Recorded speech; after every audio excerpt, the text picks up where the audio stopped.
T V میں مجاہد ویلوی آپ کو خوش آمدید کہتا ہے۔ اور عدالتی حوالے سے آج ایک بہت بڑا فیصلہ سابق وزیر اعظم میاں نواز شریف کو آیا ہے، اور 21 اکتوبر کو ان کی آمد کے بعد سے جو عدالتی فیصلے یعنی جن میں ان کو سزائیں دی گئی تھیں احتساب عدالت نے، ایک کے بعد دوسرے کو میں انہیں ریلیف ملتی جا رہی ہے، اور اس یہ موقع دے رہا ہے مخالف یعنی پیپلز پارٹی اور پی ٹی آئی اور دیگر پارٹیوں کو کہ انہیں حکومت کا لاڈلا بن رہے ہیں۔ آج بھی میاں صاحب آپ دیکھیے کہ بڑے جاہو جلال سے پورے پروٹوکول سے داخل ہوئے۔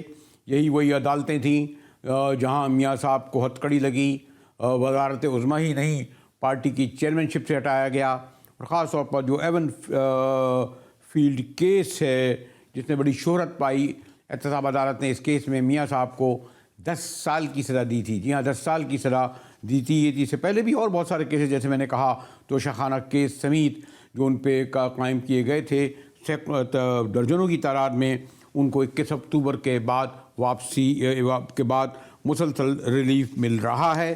اور اس طرح بہرحال جو چاہے ساکھا ناصر نثار کے دور کے ہوں، آصف سعید کھوسہ کے دور کے ہوں، یعنی ماضی کے ججوں کے وہ تمام فیصلے جو میاں نواز شریف کے خلاف آئے ایک بڑا سوالیہ نشان بھی بن رہے ہیں۔ آج اس حوالے سے جو خاص طور پر میں سرخیوں میں دیکھ رہا تھا کہ کل جو ہمارے چیف جسٹس قاضی فائز عیسیٰ نے بھی جو آبزرویشن دی ہے، اس آبزرویشن میں انہوں نے یہ کہا ہے کہ جو اس وقت جو جہاں قاضی صاحب بیٹھے ہیں یعنی سپریم کورٹ میں، اس میں ماضی کے تمام سابقہ سپریم کورٹوں کے ججوں کی تصاویر لگی ہیں۔ وہ جج جو اس میں جسٹس انوار الحق بھی ہیں، اس میں جسٹس منیر بھی ہیں، اس میں جسٹس نسیم حسن شاہ بھی ہیں، اس میں افتخار چودھری بھی ہیں، اس میں جسٹس عاقب نثار بھی ہیں، اور یہ کہا گیا کہ تمام سب کے لیے برابری کے فیصلے ہونے چاہیے۔ اور قاضی فائز صاحب نے یہ بھی سوال اٹھایا، یعنی یہ جو ماضی میں سیاسی بنیادوں پر فیصلے دیے گئے، اگرچہ یعنی یہ میں نہیں کہہ رہا بلکہ خود عدالت کی آبزرویشن ہے کہ کیا ان تمام سابقہ چیف ججوں کے تصاویر جو ہیں سپریم کورٹ میں رہنی چاہیے، اور یہ بھی کہا گیا کہ ججوں کا کیوں ٹرائل نہیں ہو سکتا۔ سپریم جوڈیشل کونسل ہے، اس میں کچھ مقدمات بھی چل رہے ہیں، لیکن ہم نے ابھی نہیں دیکھا کہ کسی جج کو باقاعدہ اس کے کسی فیصلے کی بنیاد پر سزا دی گئی ہو۔ جسٹس منیر سے لے کر جسٹس انوار الحق، حتیٰ کہ وہ بھی جن لوگوں نے جنرل ضیاء الحق کو کی فوجی ڈکٹیٹرشپ کو بھی جو ہے انڈورس کیا، ان کے ساتھ بھی یکساں ان کے ساتھ بھی بڑے میں نے کہا نا فل کورٹ ریفرنس کے ساتھ ان کو رخصت کیا گیا۔ اور جیسے میں نے کہا کہ آج کل جو ساری روایت اور ساری سیاسی لڑائی جو ہے وہ عدالتوں میں ہی لڑی جا رہی ہے۔ ایک اور بڑی جو کیس سامنے آیا ہے وہ ہے میاں تحریک انصاف کے سربراہ عمران خان صاحب کا۔ 180 مقدمات ان پر قائم ہیں۔ بیشتر کیسوں کی جو ہے وہ اب عدالت کے بجائے بلکہ جیل کے اندر عدالت لگ رہی ہے۔ اور ایک اور بڑا جو سب سے بڑا سوال اٹھ کر آیا ہے وہ یہ کہ کیا تحریک انصاف کے سربراہ عمران خان پارٹی کے چیئرمین رہ سکیں گے یا نہیں، خاص طور پہ کل جو فیصلہ آئے گا انٹرا پارٹی الیکشن کے حوالے سے۔ آج وہ سب سے بڑی خبر اس لیے بن رہا ہے کہ بغیر عمران خان یعنی مائنس عمران خان کیا تحریک انصاف کے کارکنوں کو اور دوسری قیادت کو قبول ہوگی۔ آج سینیٹر علی ظفر جوائے ترجمان کی حیثیت سے، ان کے ساتھ بیرسٹر گوہر سلطان بھی تھے جنہوں نے نامزد کیا۔ بڑی تفصیل سے علی ظفر صاحب نے اپنی پارٹی کے قائد کے حوالے سے بیان دیا۔ سردار لطیف کھوسہ پیپلز پارٹی سے تو باہر آ چکے ہیں، لیکن اس وقت تو اس طرح ایسا لگ رہا ہے کہ جیسے تحریک انصاف کے ترجمان ہیں۔ عمران خان صاحب سے انہوں نے ملاقات کی اور انٹرا پارٹی الیکشن کے حوالے سے انہوں نے انکشاف کیا، دعویٰ کیا کہ عمران خان نے کسی کو نامزد چیئرمین نہیں کیا ہے، اور اس کا فیصلہ تو کل عدالت میں جب ہوگا وہ دیکھا جائے گا۔ دیکھیے کھوسہ صاحب کیا فرما رہے تھے۔ خان صاحب ہی چیئرمین ہوں گے پی ٹی آئی کے، اور اور کوئی اور تصور نہیں ہو سکتا. فیصلے کو جو الیکشن کمیشن نے کیا ہے اس کو چیلنج بھی کیا جا رہا ہے, اور اگر اس کا سائملٹینسلی اگر الیکشن انٹرا پارٹی کروانا بھی مقصود ہوا تو بھی عمران خان ہی چیئرمین ہوں گے. کوئی بھی پروگرام اچھا نہیں لگتا کہ اگر ہم ان 15,000 فلسطینیوں کے شہادتوں کا ذکر نہ کریں, اسرائیلی بربریت کا ذکر نہ کریں جو ابھی بھی جاری ہے. کچھ وقتی ریلیف ملا ہے, لیکن آج کراچی میں بڑی یعنی خاصی تعداد میں لوگ جمع ہوئے. ایسے تو نہیں جیسے پیرس میں یا لندن میں ہونا چاہیے. افسوسناک امر بھی ہے, لیکن جو کچھ ہوا وہ خوشائند ہے. خود بھی میں نے اس ریلی میں شریک ہوا. خیال میں یہ اچھا, دس از اے گڈ ایفرٹ. بھائی کافی لوگ ہیں یہاں, آگے جا کے جم جائے گا. دیکھیں کچھ ایک تو سیاسی جماعت ہے نا, جماعت اسلامی, انہوں نے تو اپنی ریلیز نکالی ہے نا فلسطین کے لیے, بڑی بڑی ریلیز. دوسری جو ہے ان کو یہ توفیق نہیں ہوئی. مجھے بڑا افسوس سے کہنا پڑتا ہے کہ پاکستان کی قوم کے اندر ایک بے حسی آ گئی, اور وہ انہوں نے اپنے آپ کو مختلف کمپارٹمنٹس میں بانٹ لیا ہے. جو صرف دنیا میں 2 ہی کمپارٹمنٹ ہے, ایک ظلم اور ایک حق.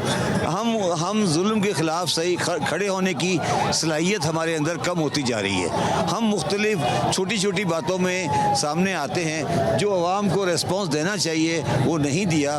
کوشش یہی ہے کہ جہاں تک ہو سکے وہ دیا جائے, مگر یہ پاکستانی قوم کی بے حسی کو ریفلیکٹ کرتا ہے. ہم پہ بھی یہ وقت آ سکتا ہے, ہمیں چاہیے کہ ہم ان چیزوں کو پروموٹ کریں, ایک دوسرے کا ساتھ دیں اور سڑکوں پہ نکل آئیں تاکہ پریشر ڈیولپ ہو. لوگ نکل رہے ہیں اور مختلف پلیٹ فارمز میں نکل رہے ہیں, اور آج میں یہ ضرور سمجھتا ہوں, خاص طور پر ہمارے فہیم بھائی کو میں خراج تحسین پیش کرتا ہوں کہ انہوں نے بڑا اچھا انیشیٹو لیا اور پوری سول سوسائٹی کو انہوں نے اکٹھا کیا ہے, اور یہ ہر واک آف لائف کے لوگ یہاں پر موجود ہیں اور بڑی تعداد میں انشاءاللہ شریک بھی ہوں گے. اور یہ جو آواز ہے یہ بہت طاقتور آواز ہے, یہ فلسطینیوں کے حق کی آواز ہے, یہ حماس کے مجاہدوں کی مزاحمت کے ساتھ اظہار یکجہتی کی آواز ہے, یہ اسرائیل کی درندگی کے خلاف ہے. اس ریلی کا مقصد ایک نان پارٹیزن, تمام پولیٹیکل پارٹیز, تمام ٹریڈ یونینز, تمام سوشل موومنٹس, پی ایم اے, ہر ایک کو یہ کھلی دعوت تھی کہ یہاں ہو, اور ہم مل کر یہ دکھانا چاہتے ہیں کہ ہم ایک ساتھ ہیں اور ان کے دکھ میں برابر شریک ہیں. دیکھ کے خوشی ہو رہی ہے کہ یہاں لوگ جو ہیں وہ اسی طرح کا جذبہ رکھتے ہیں جس طرح بیرون ملک اور پوری دنیا میں مسلمان جو ہیں وہ احتجاج کر رہے ہیں. یہ شروعات ہیں, مجھے پورا یقین ہے کہ یہ ایک بہت بڑے کام کی شروعات ہیں, اور مجھے بہت خوشی یہ ہے کہ اس پہلے سٹیپ میں ہمارے ایسے بڑے لوگ بھی شامل ہیں جنہوں نے پاکستان کے اندر عام لوگوں کو اکٹھا کرنے کی بہت پہلے سے کوشش کی. جو ان کا دکھ ہے وہ ہم شیئر بھی نہیں کر سکتے. ہماری راتوں کی نیند غائب ہے, بستر میں سونا اچھا نہیں لگتا یہ سوچ کے کہ وہ کہاں پڑے ہیں. کہیں بچوں کی چیخنے چلانے کی آواز آتی ہے, کہیں عورتوں کے رونے کی. ماں باپ اپنے بچوں کی لاشیں اٹھا کے لے جا رہے ہیں. اس سے زیادہ اور کیا ظلم ہوگا. اور جس طرح دنیا پریشر ڈال رہی ہے اور ہمیں اپنا کنٹریبیوشن اس کے اندر ڈیفینیٹلی کرنی چاہیے. ہم تو روز اپڈیٹ بھی کر رہے ہوتے ہیں, اور ہم چاہتے بھی تھے کہ اس قسم کی کوئی سول سوسائٹی کی موومنٹ ہو جس میں سارے آئیں, ریگارڈلیس آف کیا ایفیلیشنز ہیں, کیا فیت ہے, کچھ بھی ہو, لیکن اس چیز کے لیے تو نکلنا ہے. اظہار یکجہتی ہے فلسطینیوں کے ساتھ, اور ہم یہ بتانا چاہتے ہیں کہ جب کہیں پہ اس طرح کا ظلم ہوگا تو پاکستان کی قوم پھر ایک ہے, وہ تقسیم نہیں ہے سیاسی پارٹیوں میں. ہم بتانا چاہتے ہیں کہ یہ انسانیت کے خلاف ہم جو کارروائی ہو رہی ہے ہم اس کی شدید الفاظ میں مذمت کرتے ہیں, اور ہم ٹولیوں میں بٹ کے شاید وہ یکجہتی اپنی نہیں دکھا سکتے جو آج آپ دیکھیں گے. اور اس وقت کراچی میں جو فلسطینیوں سے یکجہتی کے لیے مظاہرہ ہو رہا ہے, احتجاج ہو رہا ہے, مجھے خوشی ہے کہ میرے استاد ڈاکٹر ہارون احمد بھی اس وقت یہاں موجود ہیں, اور خاصی بڑی تعداد میں کراچی میں مختلف خیال لوگ, خاص طور پر MKM ہو یا جماعت اسلامی یا دیگر پولیٹیکل پارٹیاں, اپنے اختلافات بھلا کر یہاں آئی ہیں. یہ صحیح ہے کہ جس طریقے سے پیرس میں, نیو یارک میں, لندن میں, یورپ میں, جسے کہتے ہیں نان مسلم جو ممالک جنہیں معروف زبانوں میں کہتے ہیں لوگ جتنی بڑی تعداد میں آئے ہم یہ تو ایکسپیکٹ کر رہے تھے کہ یہاں بھی اس تعداد میں آنا چاہیے، لیکن جو منتظمین ہیں انہوں نے بہرحال انہوں نے یہ دعویٰ کیا ہے کہ یہ کیونکہ پہلا ان کا احتجاج ہے، اس کے باوجود اتنی بڑی تعداد میں لوگوں کا آنا یکجہتی کا اظہار کرتا ہے کہ وہ غزہ میں ہونے والے مظالم، خاص طور پر حماس سے یکجہتی کا مظاہرہ کر رہے ہیں، جو اسرائیل کو سرپرست کرنے والے امریکی اور مغربی ممالک کے باوجود آج بھی جنگ کے 45ویں دن میں بھی اسی طرح ڈٹے ہوئے ہیں۔